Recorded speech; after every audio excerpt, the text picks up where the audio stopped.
Good evening. Good evening. We've started to record our meeting pursuant to the state open meetings law. Welcome to the Parks Committee for March 21st, 2022. I think this is going to be a very exciting meeting. I know it was last year when we did it. So we're all eager to hear the updates from our friends groups. I'm Barbara Zoller-Gringer, the chair of the committee.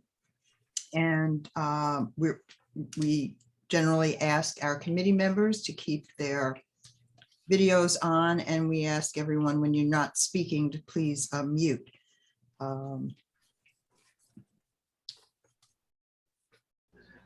And we welcome questions from everyone. We have a time crunch tonight because we have so many presenters.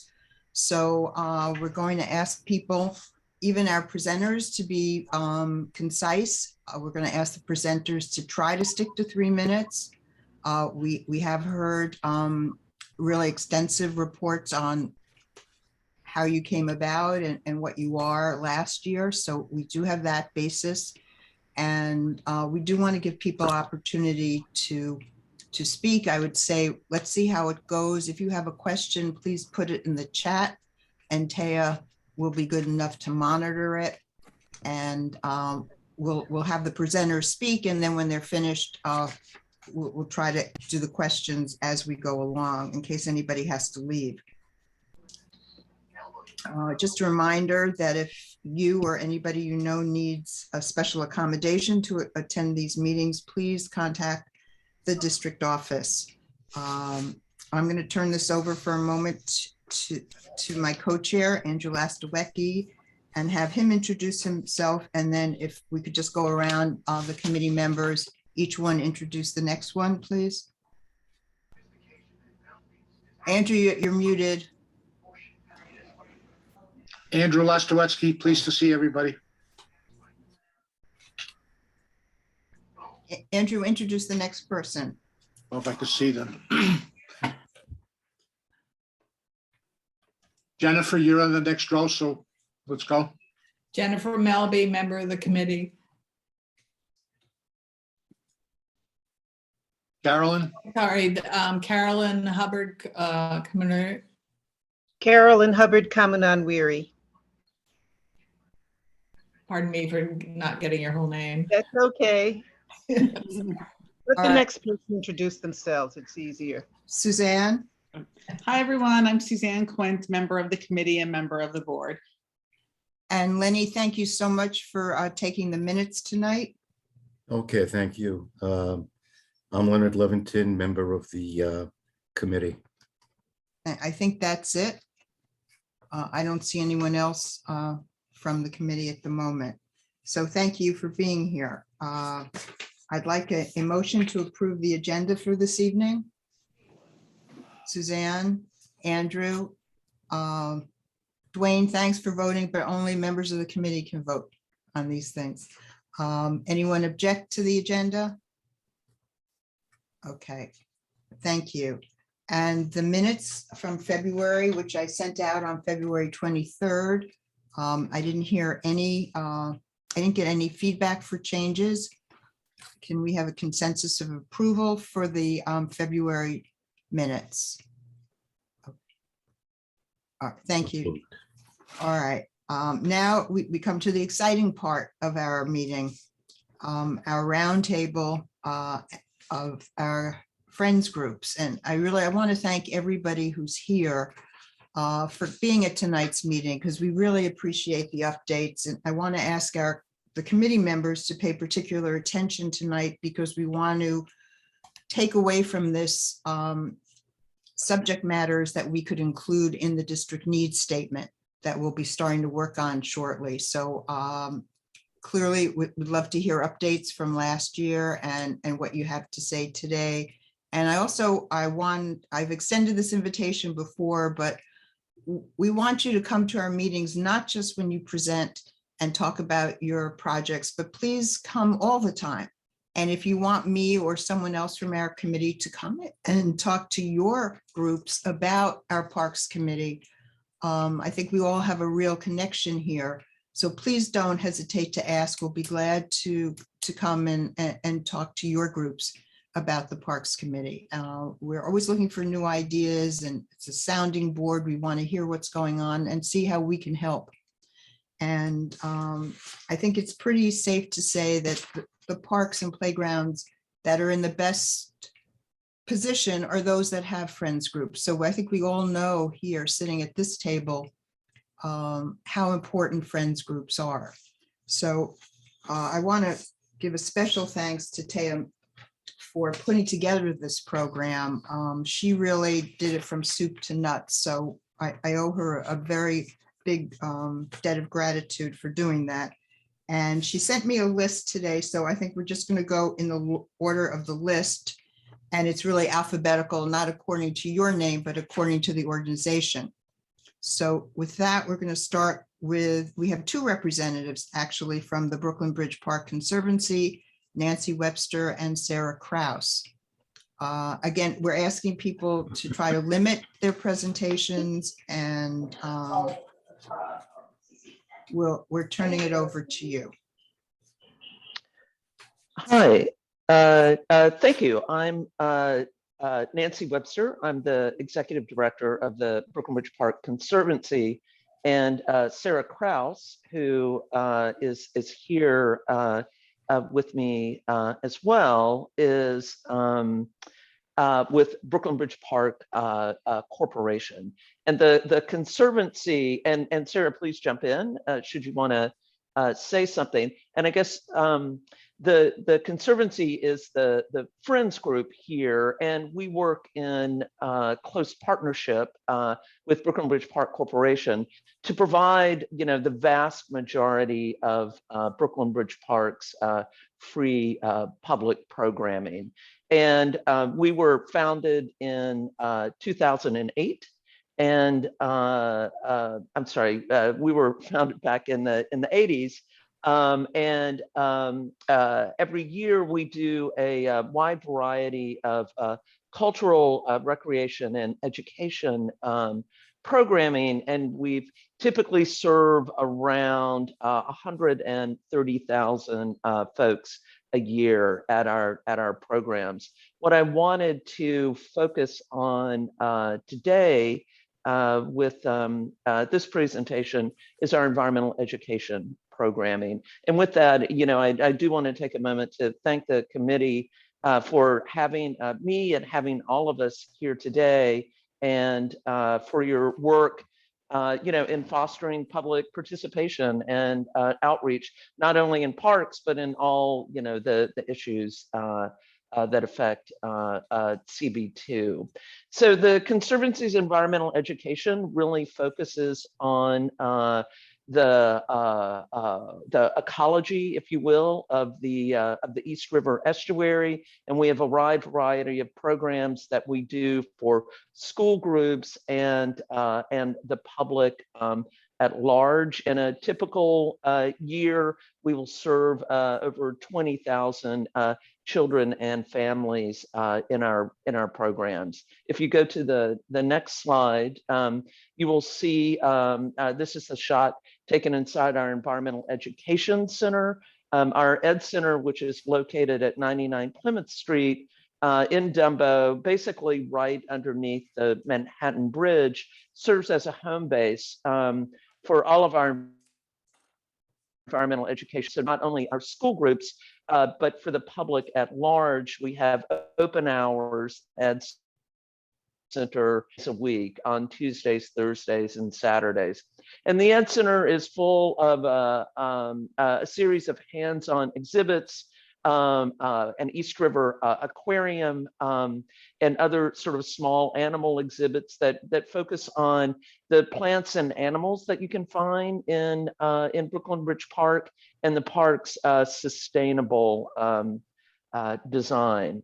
If you go to the next slide, this is showing you and which our environmental ed programming. So you see in the work that we do reaches into, attracts visitors from all 5 boroughs in New York City, and from every single zip code in Brooklyn coming to our classes. About 65% of our school-based classes are Title I schools, and that's, you know, that's outreach that we're very proud of. The work we do with underserved communities, and about a third of our classes, I would say, are ESL classes and inclusion classes. And so I've showed this map, you know, not only to give you a sense of our reach, but also to give you a sense of our need. When we in the spring and the fall, particularly our school-based classes will be waiting list only. So in other words, we have more folks who want to come for our classes than we can accommodate. Our environmental ed center will often get filled to capacity, and we'll have a one in, one out. So our council asked this year for discretionary funding is to basically to help us expand our environmental ed programs that we are able to do. And we're very happy to be partnering with Sarah and her team at Brooklyn Bridge Park Corp, who are also asking for capital funding for the expansion of our Ed Center, which will not only allow us to add more classes, it will allow us to add open hours every day of the week rather than just 3 days a week. And it will enable us to expand the programming that we're able to do for teens. This is a quick overview of environmental ed. I would love to invite any committee members who would love to sort of see more of our work for a tour of the Ed Center. You can always reach out to me at nwebster@brooklynbridgepark.org and would love to host you. Thank you. Well, we'll try to take you up on that offer. Thanks so much. Thank you. Sarah, did you want to add anything to that? Thanks so much. Yeah, I just wanted to introduce myself and thank you all for having us here. As Nancy said, I'm Sarah Krause. I'm the Chief of Staff at Brooklyn Bridge Park, the corporation. So we are the city-controlled nonprofit that runs, plans, builds, operates, and maintains the park itself. And the Brooklyn Bridge Park Conservancy is, of course, our primary programming partner. You know, so we wanted to be here to really support them in this ask and, you know, all of the great work that they're doing. You know, no park is great without great programming. So, you know, we're really happy to be here and to hear from all of the other groups as well. Thank you. Taya, are there any questions in the chat? I actually can't see the chat while I'm presenting, so I would suggest that we okay. hold that to the end. Okay. All right, we're going to move on to a presentation that is very timely. I was going to mention that tomorrow night, I think people know there's a meeting about dog runs and how to get one. So we're going to turn this discussion over to the Friends of Hillside Dog Park. Do we have both Kathy Clark and Nan Richardson tonight?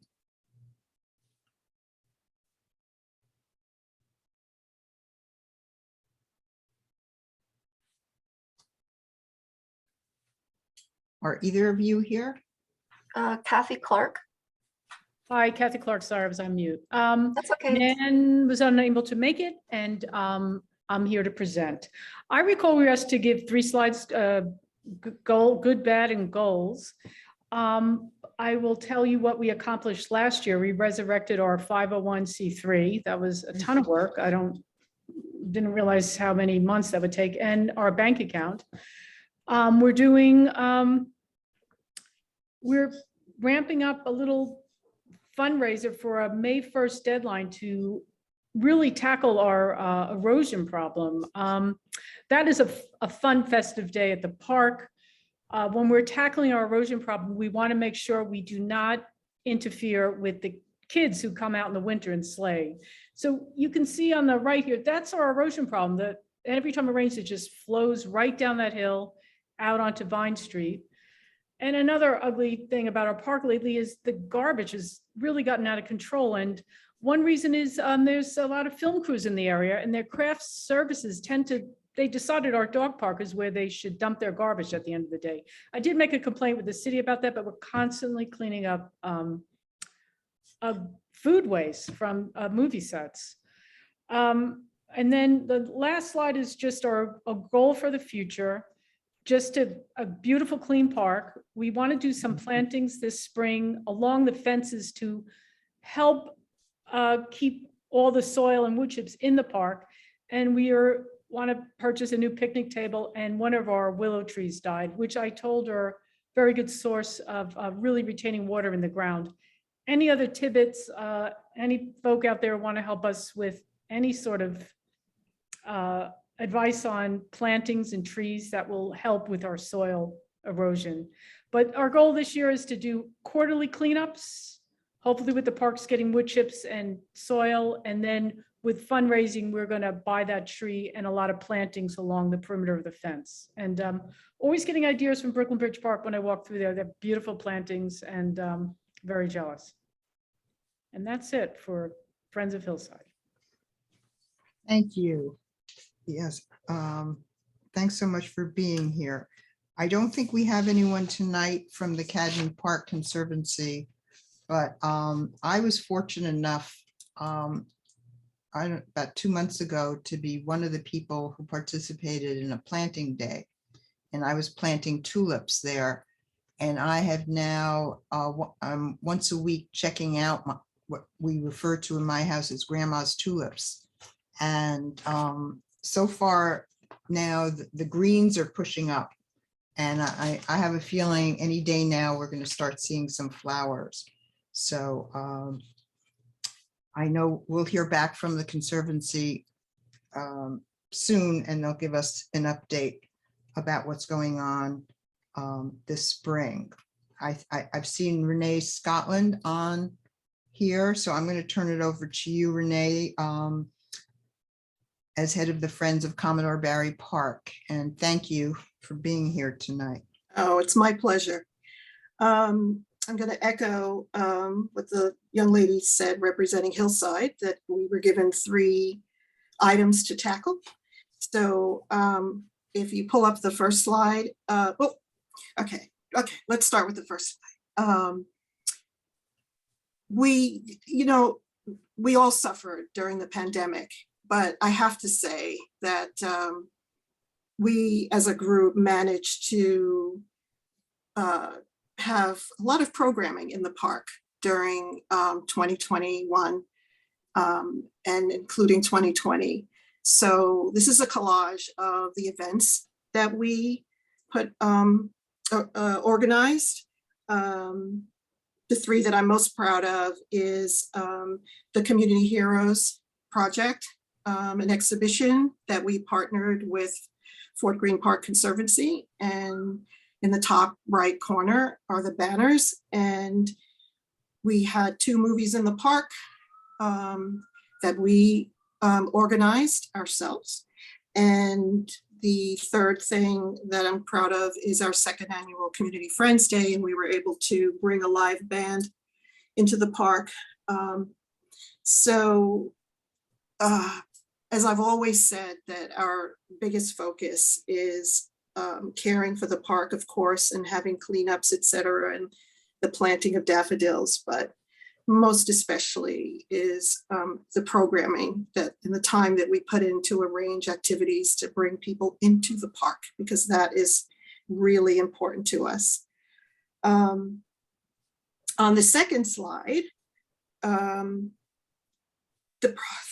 thing that, the ugly photo, I circled the rat that is running across the ground. And I know that this is not a problem that is unique to us. I've heard it mentioned by other park groups that the rodent problem during the pandemic that there was a rodent problem during the pandemic. And it's starting to get in the way at times for our programming. Just a little story, one of the musicians kind of warned the audience, pack your things and leave before the little rodents come out. So we're hoping that, you know, parks will step up, you know, tackling this problem. Our understanding was there was only one person that was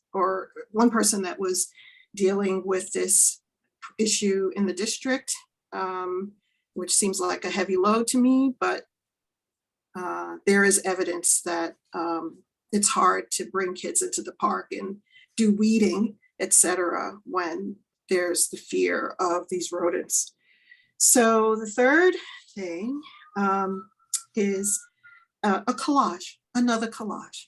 I don't know that it's an item that can become, I don't know that it's something that will become a line item on a budget, but it's certainly an image of and represents an issue that we have. So circling back to programming, you know, in order to have a successful event is one way to have a successful event is to have the tools.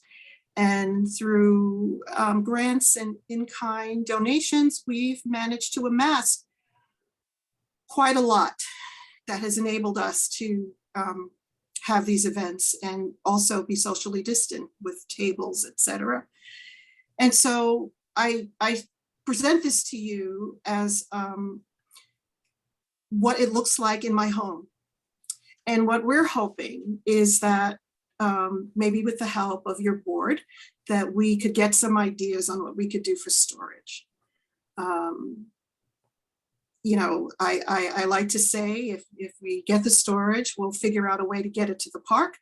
But right now, I think in every corner of my apartment and including my balcony, and thank goodness I have one, these things are neatly stacked and stored. And they're used at every event. And we have enough to last us for a while, but it's becoming a lot. And I'm hoping that we could put our heads together and figure that out. And I just want to circle back to not necessarily the ugly photo, but the thing that I do hope that we can accomplish is last year, one of the great things about partnering with Fort Greene Park Conservancy is having learned ways in which we could use grant money. And I was taken quite aback by our ability to hire a gardener during the pandemic. And not only was he a great guy, but he did great work. And I know I presented those images last year, but unfortunately we weren't able to do that this year. But I'm going to kind of put Rosamond on the spot to talk for 30 seconds to explain why we couldn't bring another gardener into the park this year. But, you know, that's the kind of thing that we miss and hope that we can keep going in the future. Should I respond? Renee, thank you.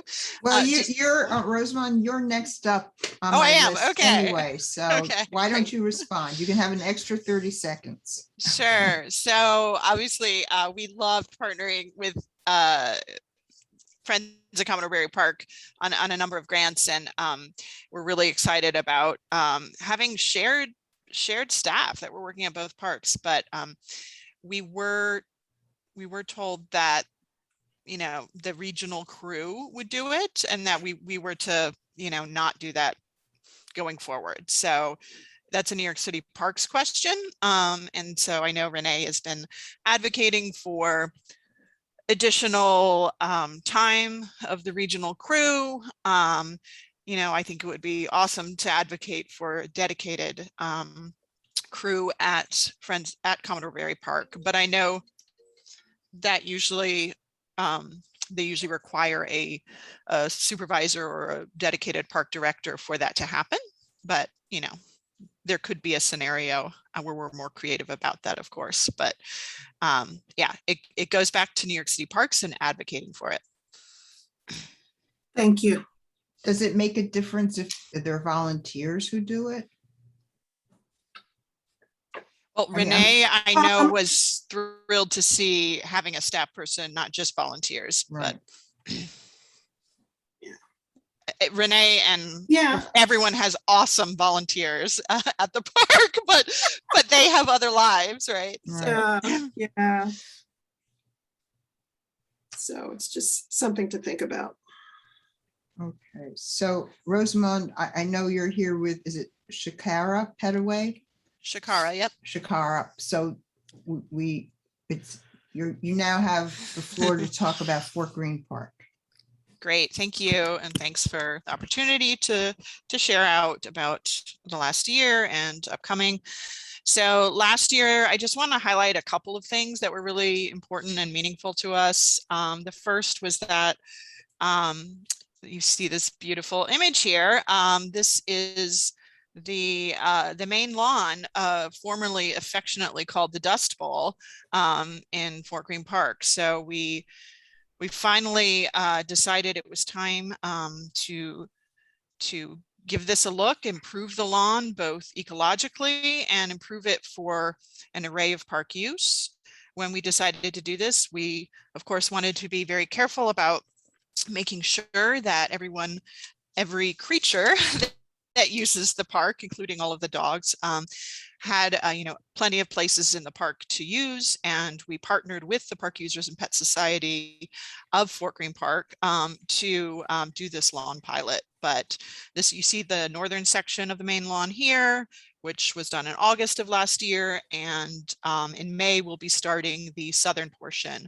This will be opening up, which is very exciting. I'm sure everyone wants to roll on it or do something very exciting. It's so beautiful. So the lawn pilot, that's one of the highlights of last year. We also, as Renee pointed out, it was so wonderful to get back to programming in full. So almost all of our programming returned back to in-person, with the exception of our Music in the Grove kids concert series, which remained virtual. So, Jazz Fest came back, our partnership with Kumbe Center on the interactive dance and music sessions with kids, our summer movie series. We were super excited to host Summer of Soul as part of the city's homecoming week. We had Halloween Fest again, although in a modified format. We also last year launched a new program, our Black History and Culture Tour, in partnership with Mokata, Black Space, Brick Futures Historical Society, and the Weeksville Heritage Center. That tour will be continuing this year and evolving in the years to come. And we also continued our Young Naturalist Environmental Education program. We're really excited that we'll be launching a new program for teens called the Green Infrastructure Team in the coming year. Another really big initiative in 2021 was our mental health pilot. So we launched something called the Person-Centered Intervention Training Mental Health Pilot that brought a social well-being team to the park. So this team is composed of peer specialists, people who are living with mental health challenges and are in recovery, and also a social worker. This team has been really busy building relationships, with a lot of the focus on approximately 30 regular park users who have expressed a need and interest in their support and their services related to housing, employment, health, etc. One story, just as a way of illustrating the impact of the team. So there's one person that the team has helped that has been homeless for about 10 years and living in Fort Greene Park for about 5.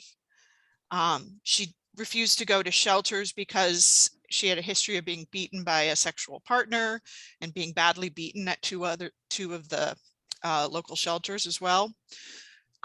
She was distrustful of breaking ground and other outreach workers, but our team built a relationship with her, got her into a safe haven. She's greatly reduced her alcohol and crack use. She has a new bank account. She's in communication with our team on a daily basis. It's stories like this that this team are starting to have a real impact on some of the park's most regular users.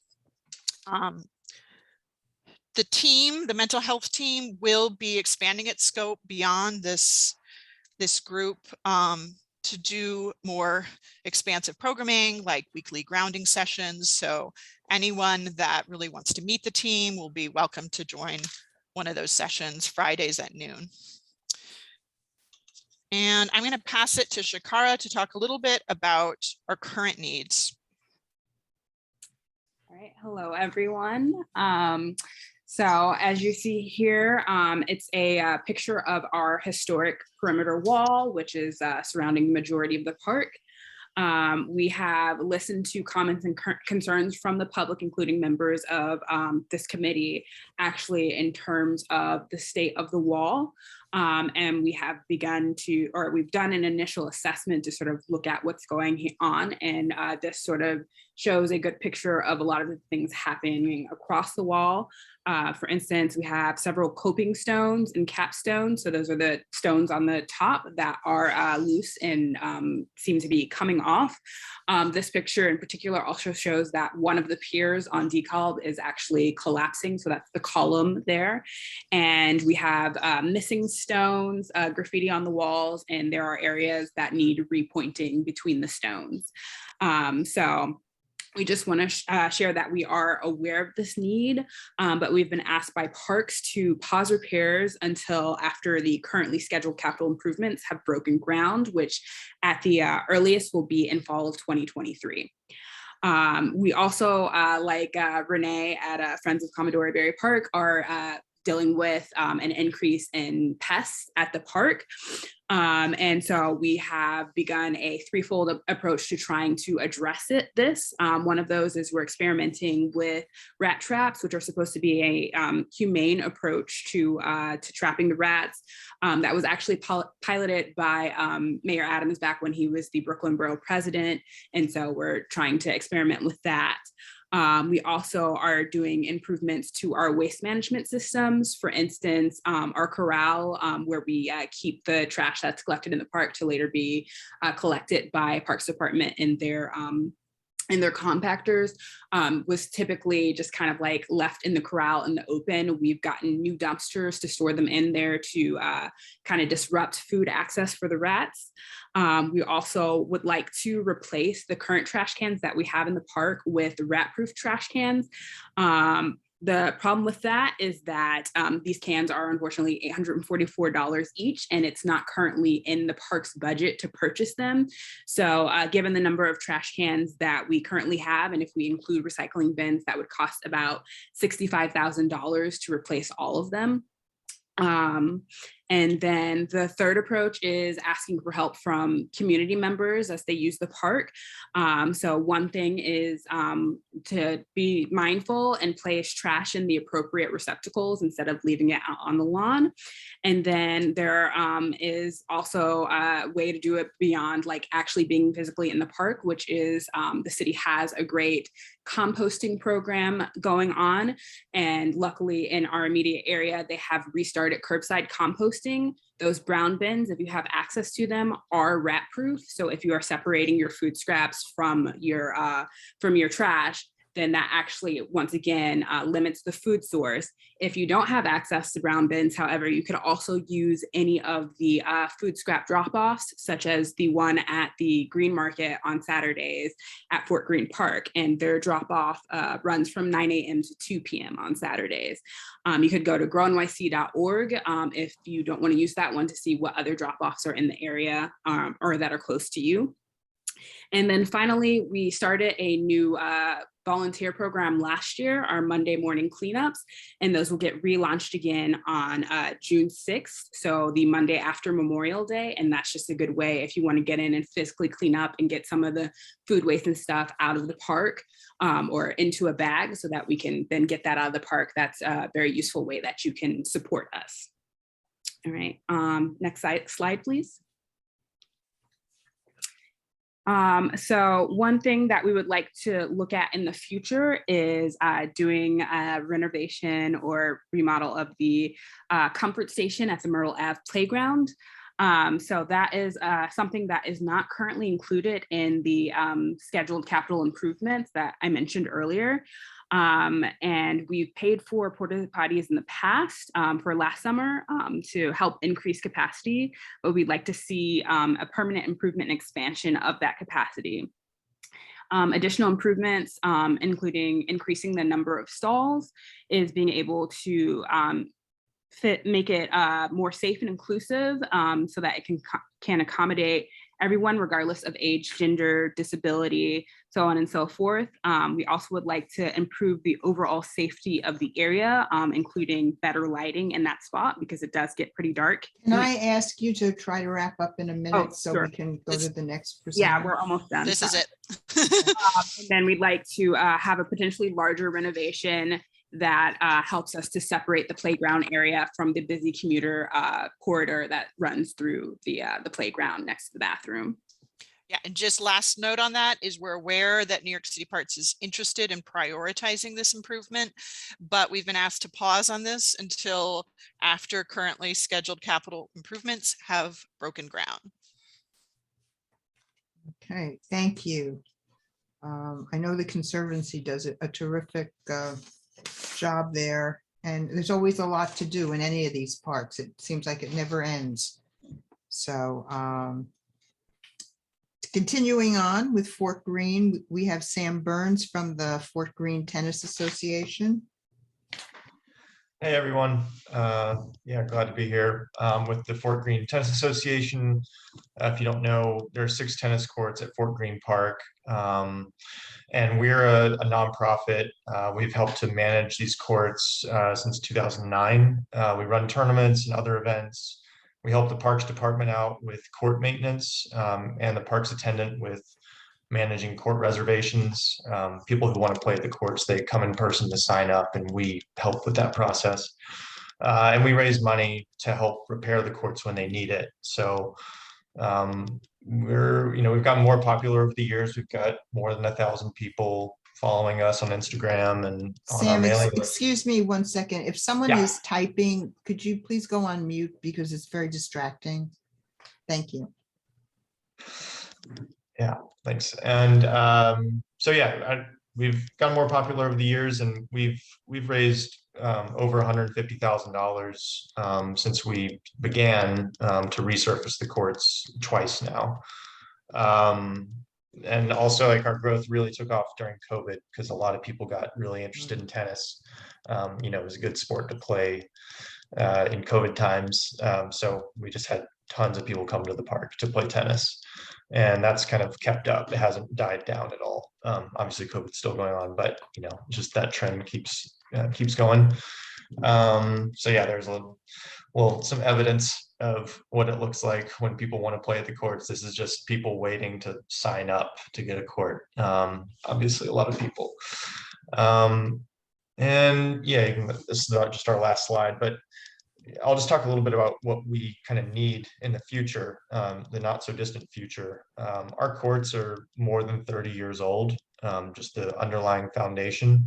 And, New York City winters are brutal. So we've got a lot of underlying cracks that, you can kind of equate it to like a road full of potholes. You can drive on a road full of potholes and you can get to where you're going, but it's not going to be pleasant. And so that's kind of the situation that we're in with the tennis courts. They have all these cracks that aren't going anywhere. And we've kind of, done a little topical resurface twice to try to temporarily fix that, but it doesn't last forever.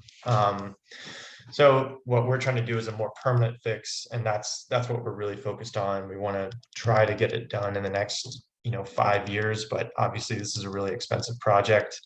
The cheapest option that we're looking at is around 250 grand.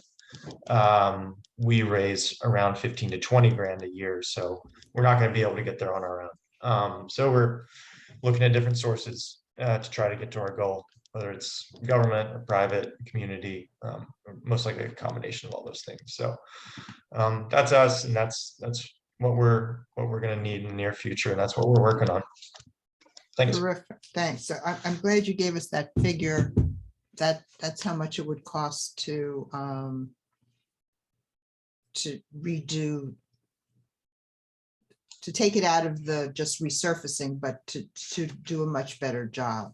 Yeah, exactly. Like it's a basically to do something that's more permanent and that would actually work. Yeah, we're looking at 250 grand. A resurfacing, it helps temporarily, but you actually still feel those cracks that are underneath.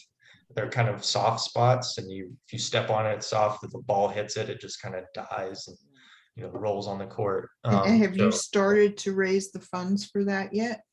yeah, we have. I mean, we're kind of always raising money with this bigger project in mind. We're about a fifth of the way to our goal, something like that. So we made some progress, but at our current rate, we're not going to get there anytime super soon. So we're going to need something that kind of jumpstarts it. Yep. Excuse me. Could you tell us again how much you raise a year approximately? We're at about 70 grand right now. And we go ahead. Now, how much a year are you averaging raising? We're averaging around 15 to 20. Okay, thank you. Yeah. We're always looking at ways to, speed that up and, increase it, but that's where we're at. Thanks a lot. Thanks. Dwayne Broadnax, it's great to see you again. I know you're here on behalf of the Friends of South Oxford Park. So we're going to turn this over to you, Dwayne. All right, thank you. Thank you for having me. I'm also here with my co-chair, Andrew Marshall. He's in there somewhere. I'll let him say a few words in a minute. Yeah, we're glad to be here, and we're glad to be stewards of the park. Our park is relatively new. I think it's only about 18 years old. Yeah, that's our trademark there, the cattails. And, our park is kind of unique. It's one of the parks that closes every night. So that's one of the biggest responsibilities of our volunteers, is that we close the park and we open it every night, every morning. Sometimes a little later than we should, sometimes a little earlier than we should, but it gets done. But we're proud of it. And that's, we think, is one of the big things that really preserves the park, keeps it nice, so no one can try to make it into a home, or at least a place to stay for the night.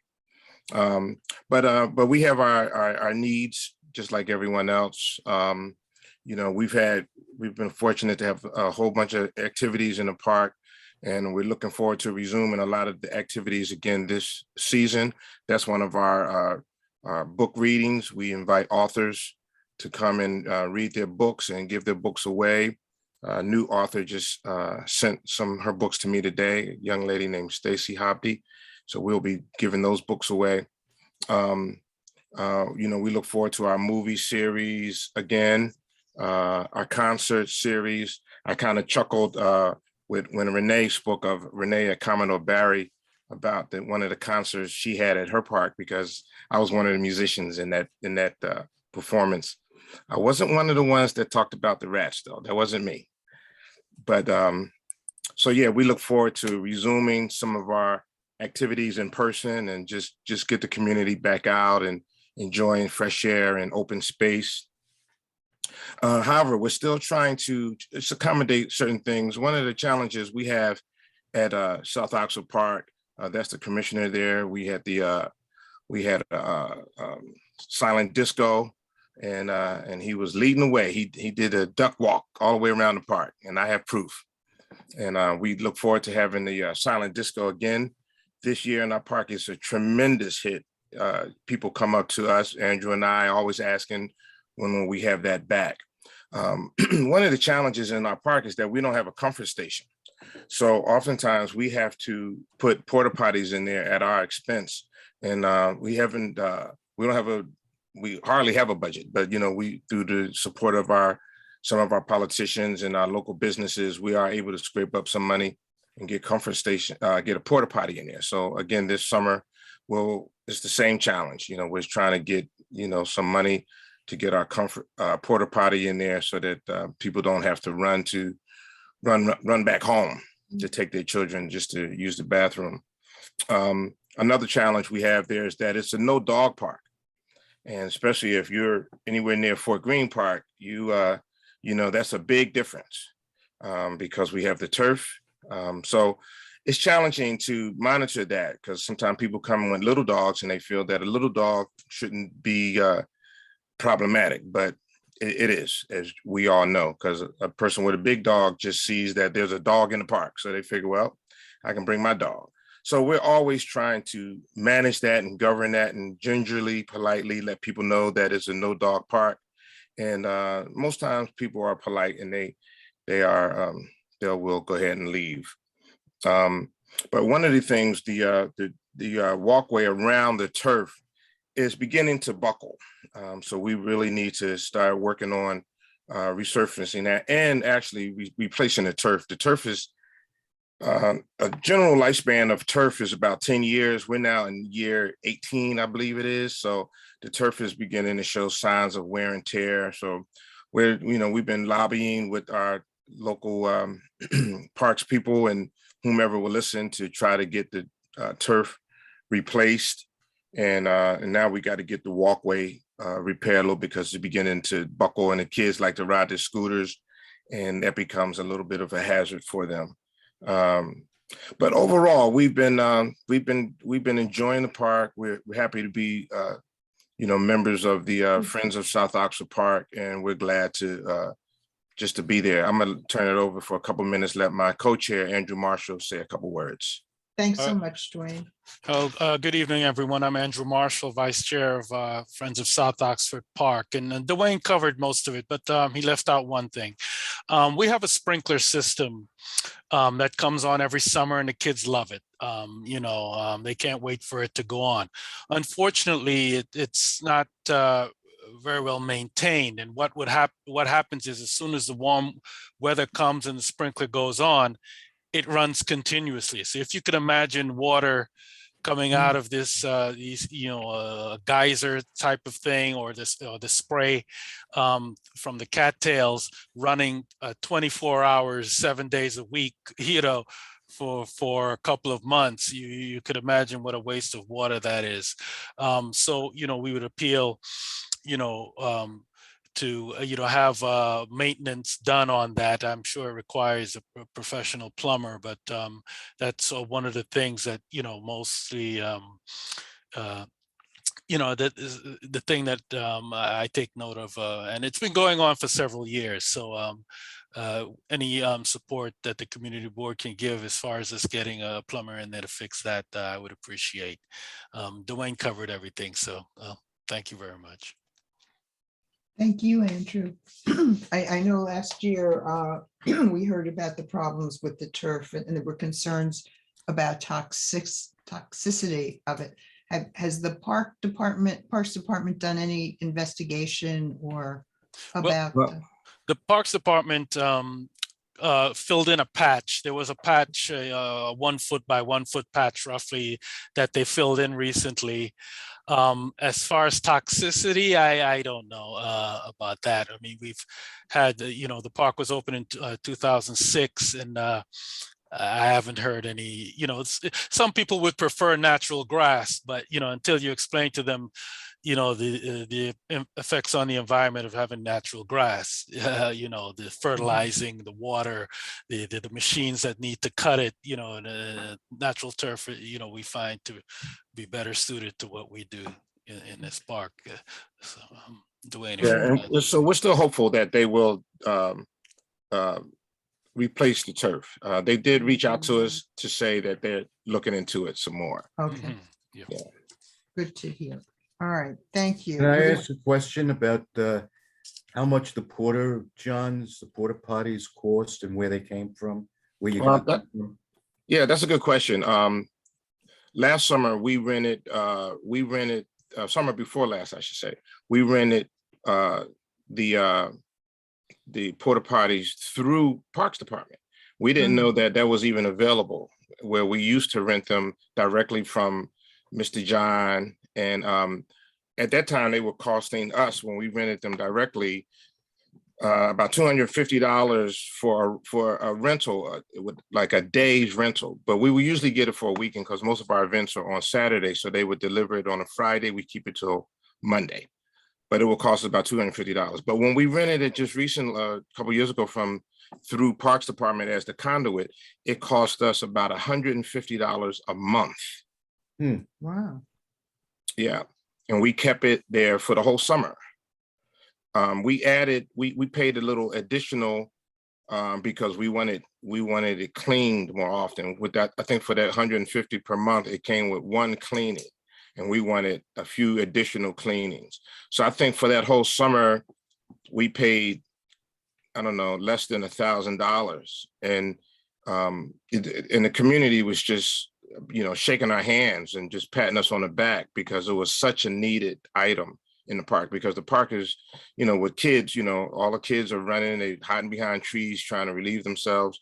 It's right around the corner from the Barclays Center. So when events were let out from there, people come to the park and there's nowhere to go. So everyone used that porta potty. So we're trying to get one for this summer, if possible. But if we can't get it through the Parks Department, we can't afford to do it on our own, not at $200 per day. Yeah. Okay. Thank you for Yeah, that. thank you. All right, thank you. We're going to jump to something new here. Brooklyn Pickleball. Jody Bennett. Hi, that's me. Can you hear me okay? Yes. Okay, great. So hi, everyone. My name is Jody Bennett. My pronouns are she, her, and I am so excited to share with you Brooklyn Pickleball. So as you may have read in the New York Times, NBC, CNN, The Economist, other well-known media outlets, pickleball is the nation's fastest growing sport. So if you're not familiar with it, it's like a cross between ping pong, tennis, and badminton. So imagine like life-size ping pong or miniature tennis on the half size of a tennis court. I started organizing Brooklyn Pickleball last year out of a desire to play here in Brooklyn, but there was no known places to play. So I started taping temporary court lines at Squib, sorry, Nancy, inviting friends and offering free lessons on the open asphalt there at Squib. Can you hop to the next slide? And it's only grown from there. So since last April, just since last April, we've grown from one player, me, to well over 470 players. So the data set that you see here is a result of 120 local players who have filled out a survey from our Facebook page. As you can see, our players are at all levels. They come from all over Brooklyn to play, and Manhattan as well. We've acquired most of our players through just curious folks passing through Squib and also by the Pier 2 at Brooklyn Bridge Park, and also through having just a presence on social media so folks can find places to play. If you will, hop to the next slide. So some of the great things, we have weekly organized free drop-in play at Brooklyn Bridge Park, which includes free lessons for folks in the community, all level open play, intermediate play, and advanced play hours. I say hours because our players have to bring their own nets, so it's not like they're just courts at the ready any given time. So some of our players have competed in and placed in tournaments, and we've even organized queer pickleball events. We started our community play at Squib, but we've since moved to Pier 2 at Brooklyn Bridge Park in order to make use of the lights and also to be on flatter, safer ground. So Brooklyn Bridge Park, on noticing how much demand there is for local play, are now replacing the unused bocce courts and building real pickleball courts at Pier 2 that are coming this spring. So again, thank you so much, Nancy, for that, because oh my God, it's a big deal. These are going to be the only covered, lit, and outdoor pickleball courts across Brooklyn and Manhattan. It's a big deal in the community, and you have to believe me when I tell you, everyone across all of New York is so excited for this. And so we have the Brooklyn Bridge Park Conservancy to thank for this. So thank you so much for creating this place to play for us. All of that said, we do have some challenges. So let's hop to the next slide. So some of the challenges I want to point out 4. So first, play is limited to players who can afford nets or to somebody who knows someone who knows a net. So it's limiting the game or making the game inaccessible for folks who have limited income because they can't necessarily afford a net, which is about $180 just for a private net to bring on your own and pack in and pack out. So that's one thing. The next thing is that we face tension with other sports because we're having to use courts that aren't intended for pickleball. So we've had some interesting run-ins with the handball players at Brooklyn Bridge Park and also in other parks across Brooklyn because we're played in the only safe places we can. It's a flat court, but it's not intended for us. When we are playing on taped general open asphalt spaces, we're finding safety risks due to cracks and open and other hazards. So several of our players have actually tripped and fallen due to large cracks during open play, just because we're having to tape any open asphalt we can find the size of one of our courts, so it's not safe. And then last, we're negatively impacting the environment every single game we play because we're having to use and trash an entire roll of masking tape for every temporary court we build. This means that Squib, every time we'd play, we had to lay down tape and pull it up. And folks are doing this across lots of open spaces in Brooklyn, not just at Squib and not just at Brooklyn Bridge Park. So it's wasting a lot of tape, but it's also just bad for the environment. Okay, so all of that said, we have two asks. First, we're asking for support by way of financial planning, funding, and construction to create real painted, lined, netted courts to enable drop-in play across the community. Some ideas from our players for new locations could include some of the open space at Commodore Barry, maybe space somewhere at Fort Greene, although I'm not sure where, or any other parks where you might have ideas, just to create more central places to play for players in and across Brooklyn. So that's the first ask. And I don't have numbers to give you on what it would cost to build a court. We are the new kids in the town. I don't have experience with this, but I would love your help figuring it out so I can make a clear ask for money. Last, we're also asking for help making connections to other parks groups, including those for Park Slope, Prospect Park, and Williamsburg areas, because that's where our other larger groups of contingents of players are coming from who play in our community. So that's all I have to share. Thank you so much for your time. I'm going to paste my information into the chat now. Interesting, Jody. So you're on social media, but do you have like a schedule if someone wants to come and watch this? They've never seen it before? Yeah, so we have organized community play. On Mondays is advanced community play from roughly 6 to 8 p.m. at Brooklyn Bridge Park on the handball courts right now. Usually we take up about 3 courts, sometimes 4. And even still, we're actually starting to run out of space. I think actually last Tuesday I went to play. So Mondays usually advanced play. Tuesdays are open play, and that's often whenever we offer free community lessons for folks in the community who are interested. Last week we had 3 courts and we had 30 people waiting. So there's 4 people on a court at a time. Games take about 10 to 15 minutes per game. And that whole time, 3 courts and 30 additional players waiting, which is crazy. So part of that is because we don't have real courts, but also part of that is because Brooklyn Bridge Park is the only place where players know where to go and play. So my guess is if we had more spots across Brooklyn to play, Brooklyn Bridge Park wouldn't be so inundated with players because we would have more spaces. Right now, because it's all concentrated there, that's where all the players are going, and it's only limited to the hours when we're actually playing. Very interesting. I think it's only going to get bigger.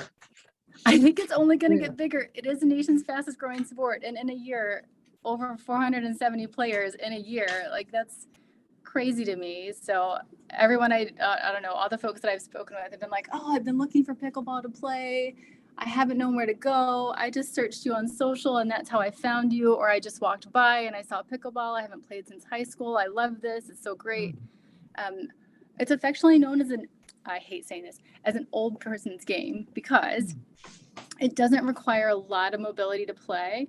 So it's a little less intense than tennis, which requires a lot more running around, probably a lot more mobility and strength.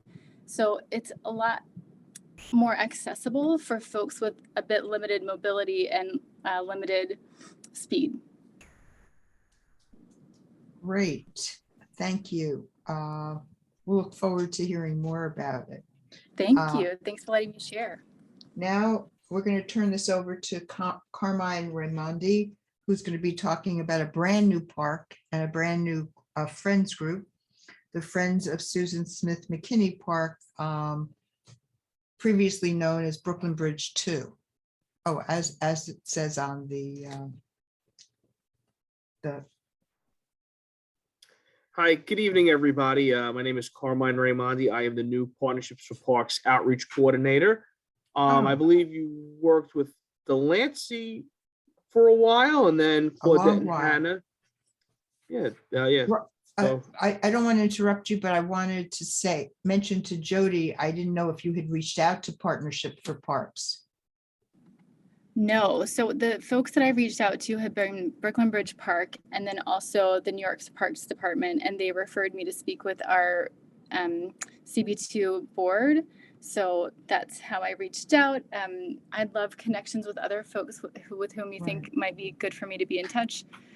Other folks, organizations, others who have created similar groups like the tennis group at Fort Greene. Like, I'd love to hear how you guys are doing it and make sure it's really accessible financially for anyone who wants to play.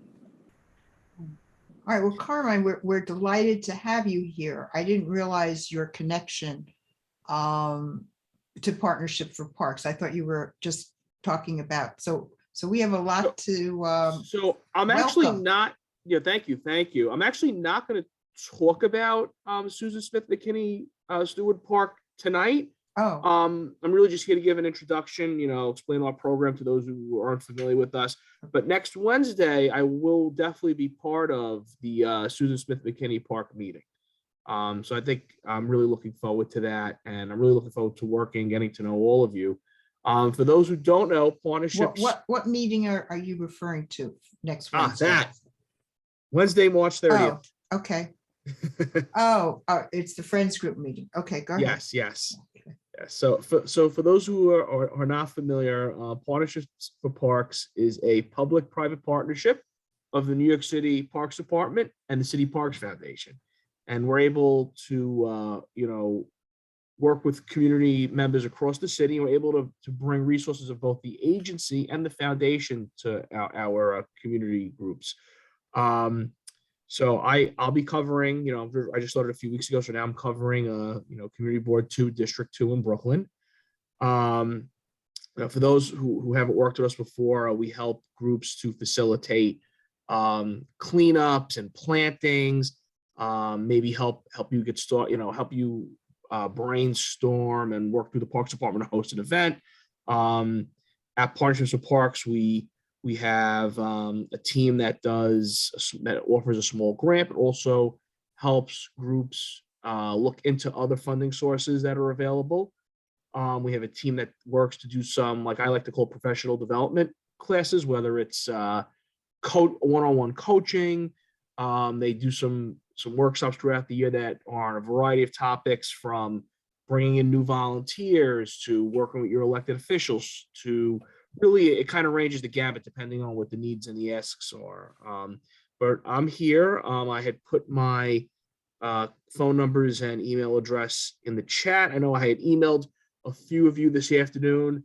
I see Dwayne. Yes, thank you so much. Yes, I knew you were on my list to email today. But I really look forward to getting to know and work with all of you. And I'll paste my contact info back in the chat for those who maybe came on a little later too. But thank you all, and thank you so much for having me tonight. Okay, well, we look forward to you coming back and being our main presenter.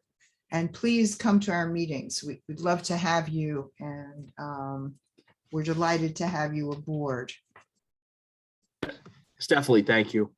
Okay. Suzanne, did you want to say anything about Susan Smith McKinney Park?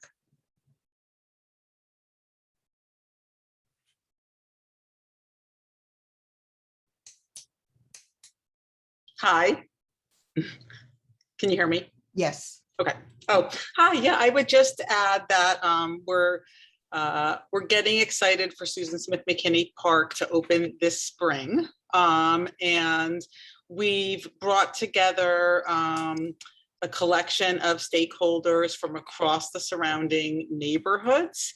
And we are hosting, in collaboration with Partnership for Parks, a community meeting next Wednesday, the 30th, at 7 p.m. On Zoom. And I'll put the flyer in the chat. Or to drum up interest in a friends group.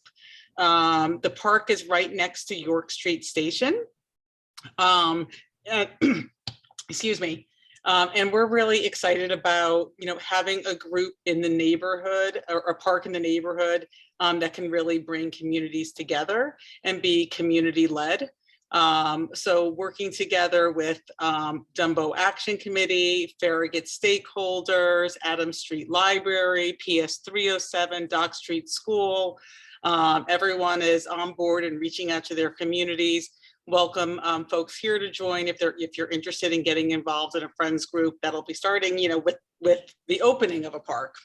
And I would just give an extra shout out to Carmine, who is brand new to our district, but has jumped in to support me and us on that. And it's been a huge help. So I endorse him greatly for everyone on this call. Carmine, I hope your phone isn't ringing off the hook afterwards, or maybe I hope it is, I don't know.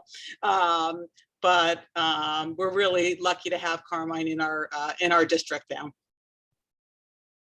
Great, thank you, Suzanne. All right, our last presenter this evening is Andrew Cotto from the New York City Bike Polo. I think we've heard from you before briefly. This gives you another venue, another opportunity to bring us up to speed.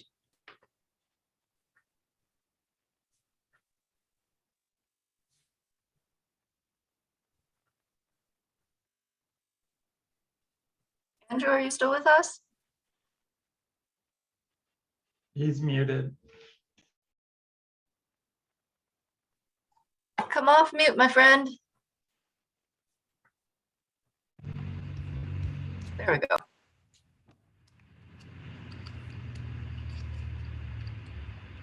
I see we also have Sam Sattler from New York City Bike Polo. Oh, great. There you are. Can you hear me? Yes. Okay, I am so sorry. I do not know what just happened there. I've had a sound test. Anyway, sorry. Yeah, I'm Andrew Otto from the New York City Bike Polo Club. We've been a club for over 15 years in New York, and for the last 4-ish years, we've been playing in the NCB2 over at Steuben Playground. And so what we're doing, like a good, the bad, and the future. So we've been playing right at Steuben for a while, but recently the Parks Department has asked us to stop playing there. And so we're trying to figure out where our new home is, what we should do. I think we're in a similar situation to pickleball, trying to navigate the parks capital projects process, figure that kind of stuff out. Our main problem is that bike polo is a lot like hockey, and so it's hard to find courts that are suitable for bike polo. We need a smooth surface and mostly just an enclosure. There have been we've been run out of a couple of courts already. We had a couple of places we played in Manhattan. There was a street hockey rink there. There's another place we played that had been painted over for soccer players. And yeah, we're searching for a home. We have considered making a friends group, but we aren't quite sure how to proceed with that, given that we don't actually know where we would be located. The last slide there, I circled a bunch of areas we've been looking into. I know that there's some multi-purpose play areas that are scheduled for some resurfacing this year. There's Commodore Barry there. I think I've got Bridge Park 2 circled there too, but I didn't realize that part of Bridge Park 2 was part of Susan Smith McKinney. So we're really just exploring right now. We've done a lot of work with the North American Hardcourt Bike Polo Association, of which we're members. And we're trying to figure out like what a budget would be for what's called a multi-use court. A multi-use court would allow a lot of different types of sports to play there, not just bike polo. So roller hockey or roller skating or futsal. I've reached out to a couple of different roller hockey leagues, one at Brooklyn Bridge Park, the other down in Fort Hamilton. They're supportive. I've talked to a few pickleball players even. The courts that we need are different, but I think we're kind of undergoing the same problems there as sort of like a newish upcoming sport. Not sure exactly what else to say. I have a brochure and presentation that I'm preparing that I'll put in the chat with some ideas, some case studies from other cities that have successfully built multi-use courts that are suitable for bike polo. And I'll put our contact information there. Right. Do you only play on a hard surface? You don't play on grass? That's right. Yeah, it's a lot like hockey. Okay, and clearly when you started speaking, I was wondering if the pickleball could also use the same surface. you know, that you'd have scheduled times for polo, scheduled times for pickleball. Yeah. But you'd have to put up the nets and they have the, you know, have to put down tape or something like that for the court. So, Right. but still, I mean, I always like the idea of multi-purposes for things. So, Here, I'll paste in the chat a more extensive slide deck with some ideas and thoughts about multipurpose courts. that's great. Okay, so though we have now covered all the people on the list I have, is there anyone here from a friends group who we haven't heard from?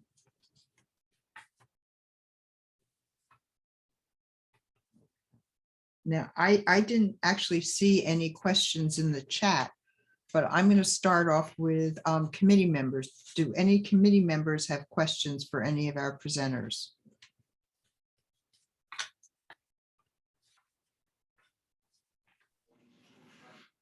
Okay.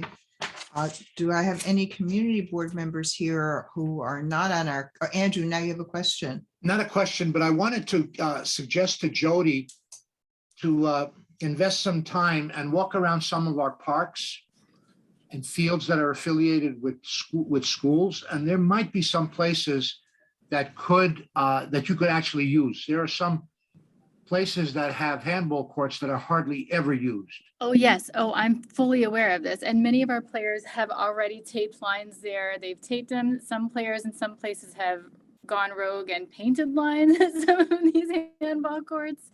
I mean, it's easy to ask forgiveness than it is to ask permission sometimes, but we'd much rather have official courts that are actually park supported. And also the net problem is part of the barrier to entry for folks with limited income. So it's still a challenge of nets for making the game really accessible to everyone in the community. And that's something I'm concerned about. But there are some fields in park and that are very minimally used. That, you know, if you do have the population, you might be able to, you know, squatters' rights. Speaking of, if I could for a second, real quick about that particular thing, handball courts. This has been one of our issues at Bike Polo. The Parks Department has told us explicitly that only handball is allowed on handball courts. And so they have basically told, like, you know, remove the places that we have available to us to play. Interesting. Even in unused spaces. That's what we don't understand either. Like, we're playing in places where there's no one else playing and we've been kicked out. I know others have asked about repurposing handball courts for other purposes because they're underutilized. So, you know, it's something really we could discuss with the Parks Department when they come here next time. Anyone from the community board beyond our committee? Oh, Suzanne, you have a question. Yes. Renee. Hi, Renee. First of all, it's always great to hear about just the momentum that you guys have going at Commodore Barry. Just thank you. Thoughts on the storage situation. One is the new comfort station going in. I think the construction is starting this spring. I wonder if there's any storage in there. Well, we do utilize it. I know that we're lucky in that respect. Like South Oxford doesn't even have a comfort station. Well, we have one. And there are some items in there, unfortunately, and I hate to say this because I don't want it to reflect badly on the park, but you know, we've experienced some theft that may have been unintentional, but certainly when the items were taken, they weren't put back. And so that was kind of the impetus for things to come to my home. So we had, for example, we had 19 chairs because we also share supplies with the North Elliott Block Association. Keisha Morris is president. And so when she received a small grant back when we were in the community cohort program, she ordered chairs. And so we share them. And now we have 7 chairs. And it was our understanding that they may, you know, there was like 2 and then 5 returned and we never got the balance of them back. And there were tables taken, 4 tables during the pandemic. We had an event and our tables were perfect for social distancing. We invited children to come and paint face masks, and it was a big hit. And the tables were in a horseshoe. We have 2 tables. So we ordered more tables. Those tables are on my balcony. So there are certain things that are a little big to put in the park house right now, because we need to see what's going to happen with it going forward. But then there are items that I'm not even sure I would want to put in the park house because there's so much foot traffic in there. And if we had, when I think about space, I think about a closet with a key. Because that's about what it all amounts to, is being able to stuff everything into a closet. It wouldn't take up much space at a location. We even talked to, I'm trying to get contacts at, that's funny, Rosamond and I talked about this with Brooklyn Navy Yard. So when I say, if we could just get the space, we'll figure out how to get it to the park. So how would we get it from the Brooklyn Navy Yard to the park? But we'll figure that out. We just need a place to put these things. And, I now have a pandemic puppy who won't go out on the balcony because there's so much stuff. And I got to get that stuff off my balcony. I was thinking the Navy Yard too. I'm sure they'd be, they're community minded. I'm sure they'd be willing if that worked. And just I know, just like at the library where we host our Girl Scout meetings, we had a free standing closet. So assuming there may not be a closet built into the plans for the conversation, there may, but even a freestanding closet that can be locked. That's what we use. That's what the public library in Carroll Gardens allows us to use. So that might be an easy solution down the path. And then my question is for the Park Green Tennis group. Can you remind us on the lighting front what the status is on lighting for the tennis courts in Fort Greene? Oh, is he still there? That's too bad. I can just chime in. We've talked about it a bunch. Thank you, Rosemary. Thank you. Yeah, I mean, it's been, they've been advocating for it. And I think the thing we keep hearing is that the Parks Department will consider capital work once the other capital improvements have begun. So we're just in a holding pattern. Okay. All right, so that's still on the list, as we say. Yeah, I think Parks Department is heard and is, expressed some interest to them in this. I believe it's towards the top, I believe, along with the bathrooms, that the comfort station we want to work on, both of those projects. Thank you. I would like to ask Renee if she ever talked to Lloyd, I think his last name is Fernandez, over at Commodore Barry. You mean Lloyd, who has his runs team the there? sports teams there. Yeah, he also would like storage space. I know that he's spoken about it. I believe he did get it though, since last talking about it. I think he mentioned that he did get some sort of container or what he was looking for.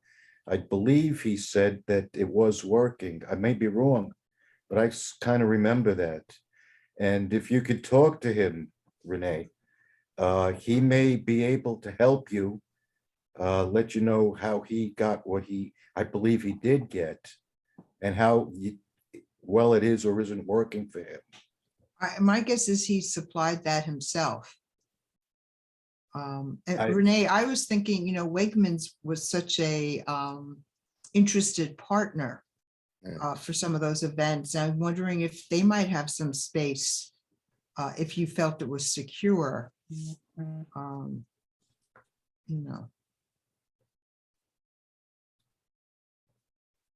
You're muted, Renee.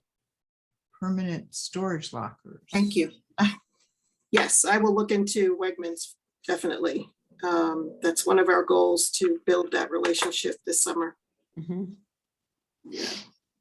Well, actually, space is a little bit of an issue for us at South Oxford Park, but kind of probably like your place, Renee. My place, my downstairs, my basement area.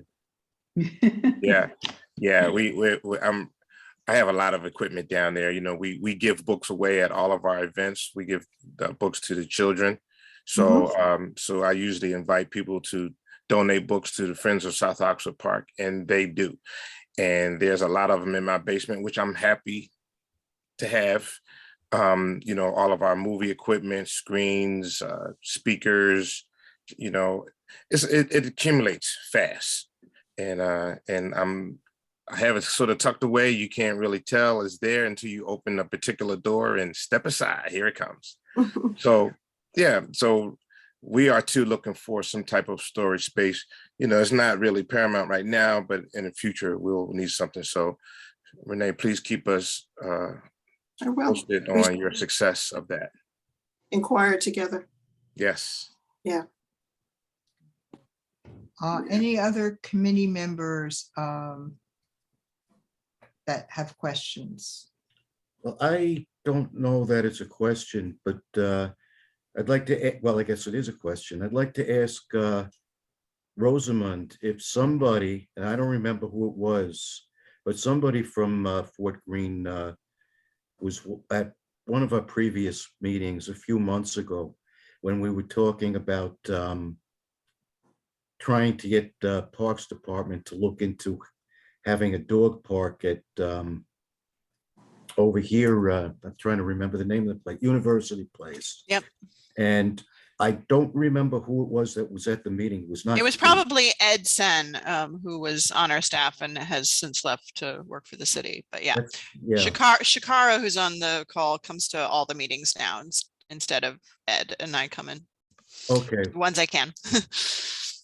Well, he said that he would bring the idea back to you guys to see if you'd want to come on board in helping advocate for it. See if you guys can be part of that because you're only a block or two away. Yeah. I do know that some people there are very interested in getting involved with it. So I wonder how that went so far with you guys. Yes, I think our Park Improvement and Maintenance Committee is very interested and open and is starting to look at like what are some of these. We're really excited about the meeting tomorrow that the Parks Department is hosting with you guys and with Crystal Hudson, because we do think that it's really important that the area gets some more dog runs and dog parks. It's just like really important. The demand is really, really strong, and we're doing our best to manage the incredible use in Fort Greene Park by people and dogs. It requires so much maintenance work on the lawns, as you know. And so I think we all want to, you know, while doing that work and having it be open, we want to advocate to take the pressure off a little bit, right? Because the pressure is only going to grow. The buildings are continuing to rise. It is going to get stronger and stronger in the neighborhood, the need for this. So there need to be many dog runs, not just one, but we'd be happy to start advocating for that and see where that goes. So I know that there was some resistance, correct, from the Parks Department on that location, though, right? There's a little resistance. I personally think I know where it's coming from, but I'm not going to keep harping on, you know, wherever it's coming from. There is some resistance, but there's a lot of support for it. There's overwhelming support in the community. That's great. We would love to, our park, actually many members of our Park Improvement Committee are supposed to be joining the meeting tomorrow. And Shakara, who is at this meeting tonight, you know, runs that committee and runs our advocacy work now. So I think we definitely want to get behind spaces for dogs. And, you know, we want to also be supportive of dogs in Fort Greene Park as part of the culture and life of the park. But, you know, we understand the pressures it has on the park and are very open. So Very good. happy Very to good. talk further about that with you. And yeah. Very good. Thanks, Lenny and Rosamond. Now, are there any questions from community board members who may be here who are not on the committee? And we'll also open it to to members of the public. Now, I don't, if you just, for the moment, if you raise your hand, if you want to speak or put it in the chat. Let me just change my view here. All right.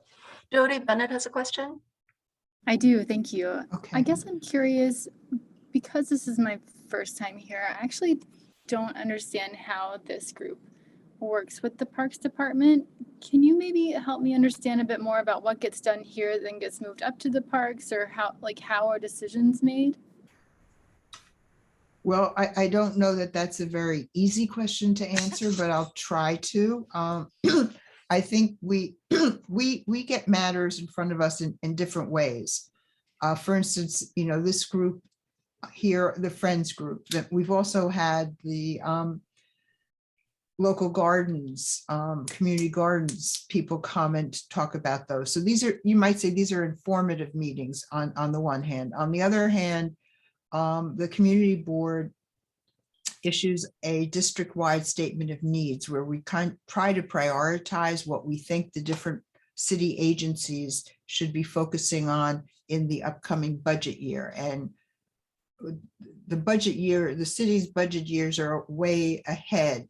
You know, they're always quite far in the distance, and the city operates sort of differently than other people in terms of, they'll talk about a project and then it takes, what we find with parks, projects take a very long time. They may talk about a project now, but it won't start until the following fiscal year.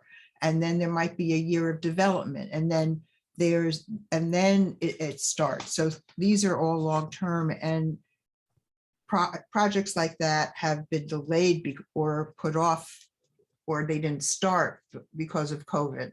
So everything is kind of behind at the moment. So this is informative. We also make recommendations through that statement. We also have the Parks Department here listening to our concerns. And we tend to have a very good relationship with the Parks Department, and they do listen. There are certain things they've come back with and said it's beyond their control. But they have been receptive. The commissioner, Marty Marr, is very receptive, very welcoming. He's taken us on tours of various parks so that we can become more familiar with the different parks, or the different playgrounds. We have at times, there are certain projects that come here that have to go through the review here. Whatever we do is a recommendation. It's not the be all or the end all. It's also an opportunity when something comes here for the Parks Department to hear from various voices, both on the community board and from the public, so that, and they do, you know, not everyone is happy with the Parks Department, but they do listen. And I know over time there have been changes to things because they have listened. They've, so we've submitted letters of support to projects. We also hear from the Public Arts Fund about things that are, you know, art projects for the parks. And so maybe at least that hopefully answers at least part of your question. And there are certain things that we vote on here that have to go to the full board. And so then all 50 board members would be voting on it, but usually, not always. The board itself expects the work of the board to take place in the committee so that generally the committee's recommendation is given great weight. And then obviously there are questions and discussion when something comes up. So, so that's, I in my mind, I think this is very much a forum. And so we like to hear from as many people as possible. So, This is great. Thank you so much. sure. So I haven't seen anybody raising a hand with a question. I don't know if anybody has put anything in the chat that they want to ask. If not, I'm going to go on to the next part of our meeting, and I will also ask my colleagues on the committee to think about what you've heard tonight so that it can form part of the basis of the discussions we're going to have in terms of the statement of needs and what the Parks Committee wants to recommend and see as a priority. We've certainly heard of a number of issues tonight that are of concern, and you know, infrastructure, rodent problems. Those are not issues, but the new issues rather, but you know, ongoing, and space for activities. And so please think about that as we move forward. I really thank everyone who is here tonight. And again, repeat my request that please come to our meetings, not just once a year, but at least from time to time. And obviously this session will be online so that people will be able to go here and listen and hear more about the Friends groups and inspire. And one of the other things here is for the different Friends groups to inspire others, and networking and finding out what other people have been, what has worked for other people. Excuse me. So I'm going to move on now to the chairperson's report. I think part of what I wanted to say, I've already said this evening. The only other thing I wanted to mention, well, one of the only other things is for my colleagues here. Oh, I have to read your whole chat there. I don't see it. Those of us who are full community board members, there's a very important meeting Thursday night. It is in person, and to vote on the next district manager. So please, please, please try to be at that meeting. Every vote counts, and we need everyone to be there. And hopefully you've received a notice about it. The weather is turning in a positive way, and we have more daylight. So please visit your parks again, so we can do some updates and see how they're doing. And I am looking for some volunteers to begin with to help us put together the information we've collected on how the different community boards view their Parks Committee, what else they have the Parks Committee take a look at within their rubric. And so if you would like to get involved a little more on that project and help us put that together, please let me know. Is there any other committee business that anyone wants to bring forward tonight? Any committee members?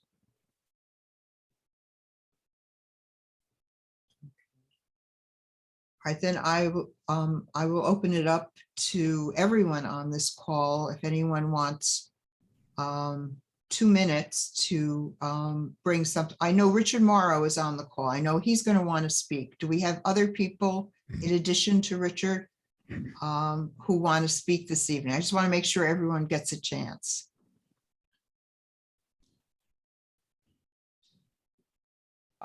I would ask a question if that's all right. Sure. Yeah, and I think this would be helpful for Jody too. I think one of the most difficult things that we're finding is just kind of figuring out how to navigate this process. So I understand that you are trying to get together district needs. And thanks Ty for saying it's due in October, November. But beyond the community board and just trying to find the right contacts of people to talk to, it's been a little bit difficult for us to understand exactly what we should do to like solve both our short-term problems of not having a place to play and also long-term ideas of trying to build something legitimate. Well, from what I've heard you say before, it sounds to me like you have reached out to the Parks Department more than once. Yes, we were kind of excited about a little collaboration with Chris Yandoli, but he's not around anymore. And we are in contact with Davey Ives. Okay. So we have some ideas. I just feel like we're missing something, or maybe we're not. Maybe we're doing everything we can. I don't know. Rosamund Fletcher. What just Rosamund gave you said. Very good. I talked to your council person. Okay. Or the council Have person. not done that yet. Okay. Where in the area that you would like this to be located. The other thing is Partnership for Parks.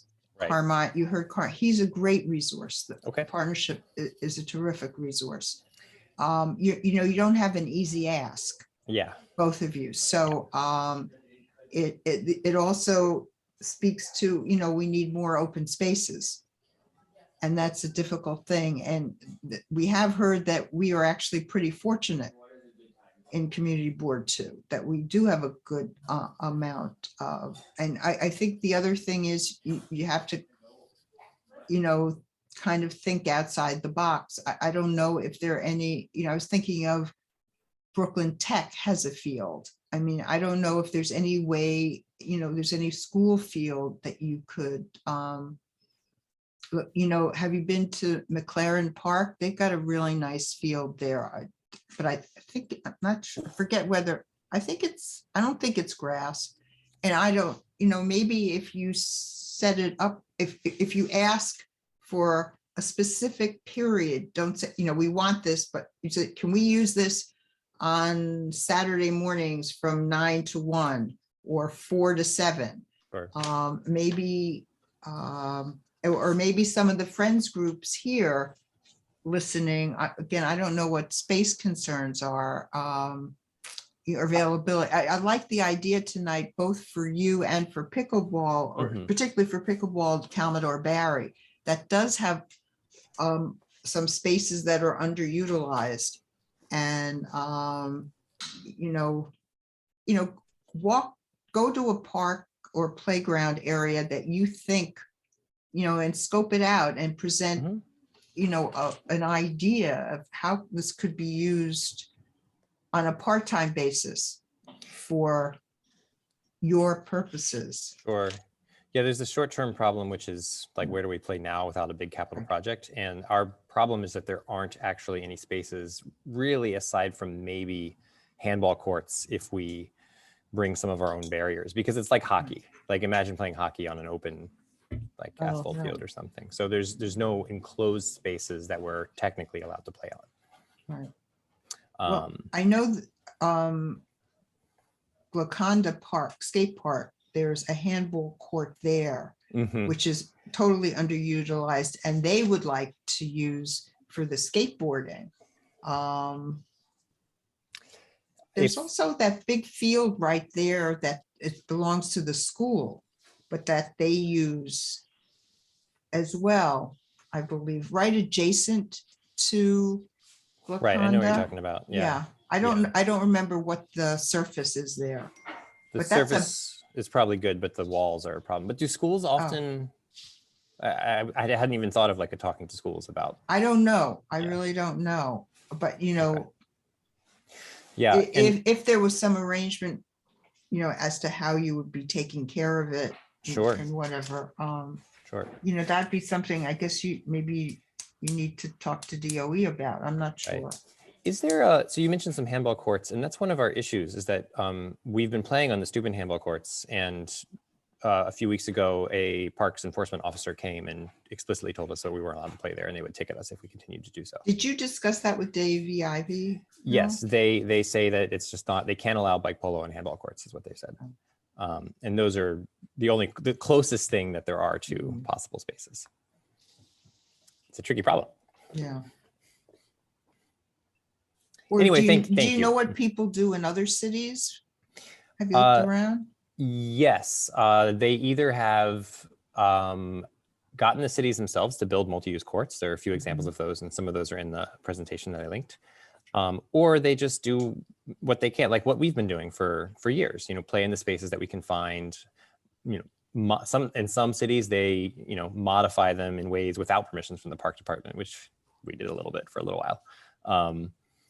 But we're at the point where the parks department is enforcing whatever rules they have for whatever reason with us. I think if you got together with Jody and maybe there's somebody else who's also looking for this kind of space, and then talk to the city council member. Okay. Lincoln Wrestler is very open to talking to people and trying to make things happen. So I think if you got together and you showed how a multi-use field would benefit certain, maybe there's another group or two out there. Definitely. I think, that's really the way to go.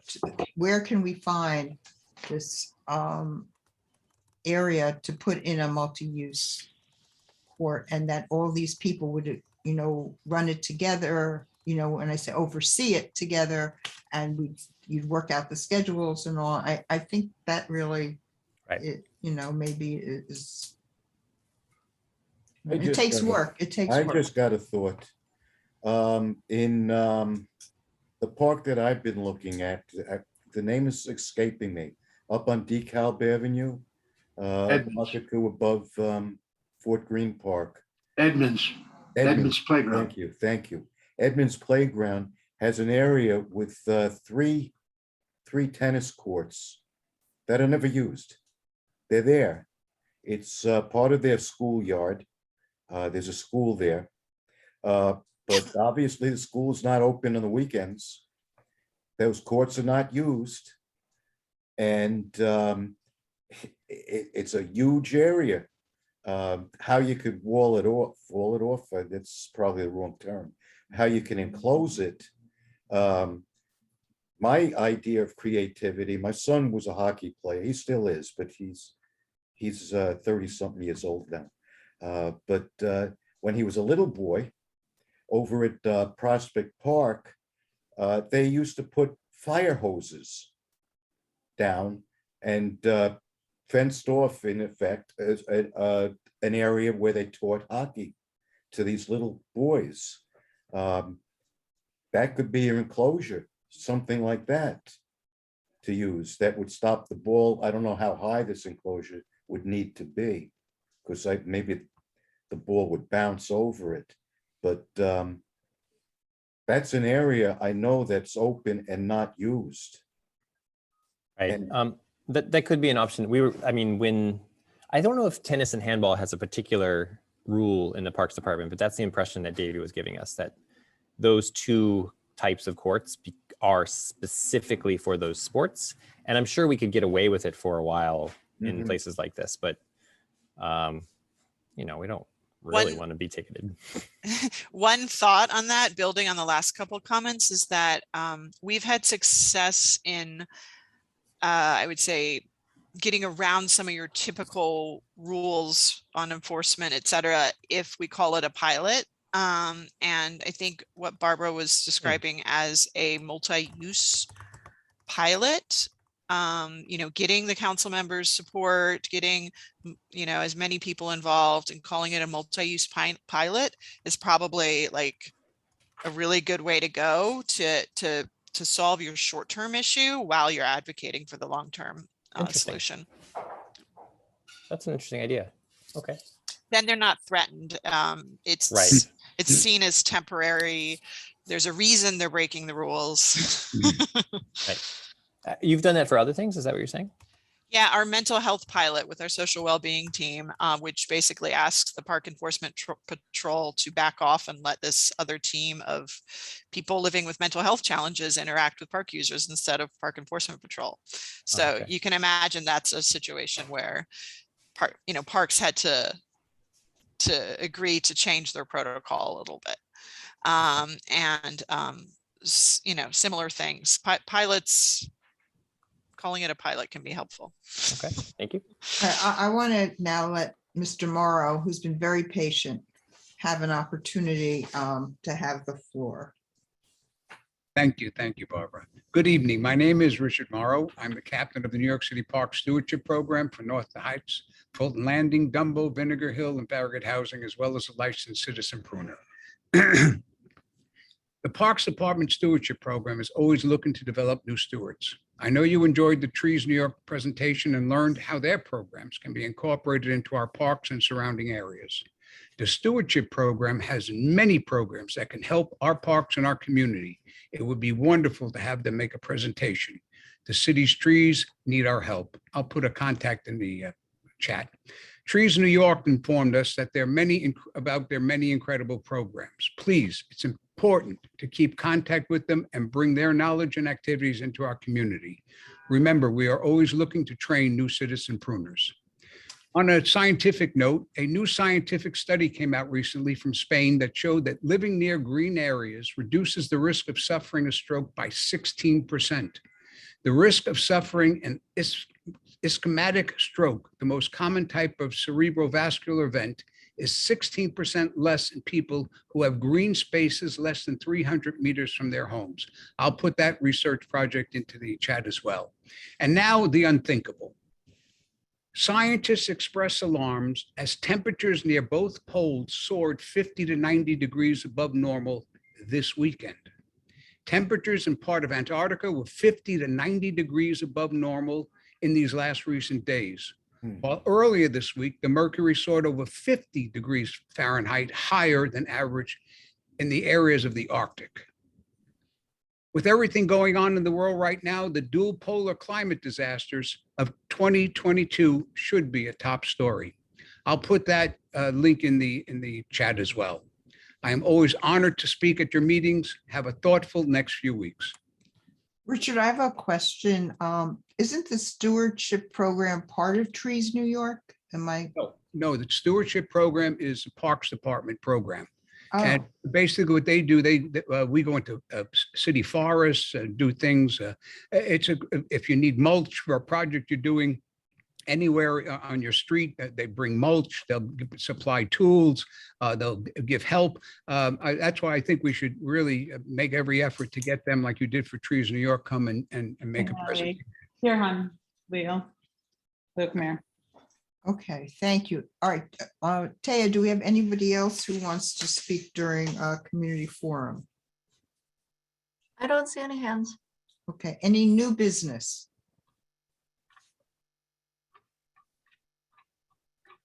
All right, I'll entertain a motion to adjourn. Andrew, Carolyn seconding? Is that you? Thank you. All right, anyone opposed? Before we adjourn, I want to thank everybody again for being here, particularly the presenters. It really was wonderful having you here, and I appreciate your taking the time and sharing your concerns with us. So everybody have a safe night. And we want to see you next month. Okay, thank you. Thank you. Thank you.